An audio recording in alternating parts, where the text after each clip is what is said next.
Hops, teka lang, wag nyo munang babanatan, akin na munang bibidyohan. Sus ko po, napakahalang. Sa pagkain, siguradong ako ay gaganahan. Bali naghakot nga pala kami ng mga gamit ni Busing. 12 box lang naman na rin, kakauntihan eh. Pero siya ang katuang ko diyan paghahakot nitong mga gamit. Medyo malayo-layo rin ang pinanggalingan nito, Pasay to Taguig. Nung biyahe nga namin papunta dito, sus ko po, napaka-traffic. Kaya halos gabi na kami dumating. Sa daan talagang ikaw ay gugutomin. Kaya nung kami ay natapos na, boss, ako ay lalayas na. Dala ko na yung iyong maleta. Dadalahin ko na ito sa probinsya, maigi rin lagayan ng tinapa. Dahil nga magutom na, nangakit na si boss dun sa kanyang paboritong restaurant. Dun sa lagi niyang kinakainan, malapit kasi yun sa kanyang tinitirahan. At ito na nga yung part na gusto ko kahit medyo diet ako. At ito na yung mga in-order ni Bossing, utay-utay nang nagsisidating. Mukhang mapapalaki na naman ng aking kain. Bakit itong itlog na mahalang ang inilagay nyo sa aking harapan? Bahala kayo dyan, ito ang aking babanatan. Ang astig naman itong lamesa, may paikot-ikot pa. Yung ulam na gusto ko, lumalayo na.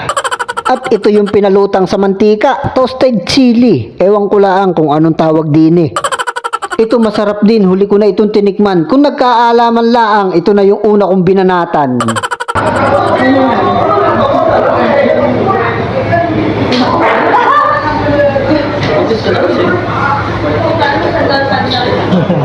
Parang drone. Ayun nga, tapos na kaming kumain, tamang pahindaglaang muna habang nagkikwentuhan ang mga mama. At ito yung pangalawa kong boss, napakamahiyain, parang artistahin.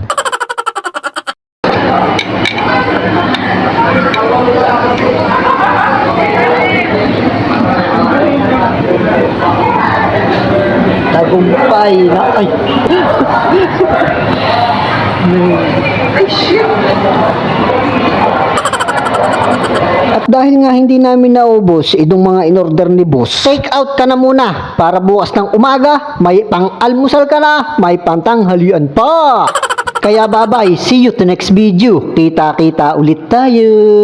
I love you.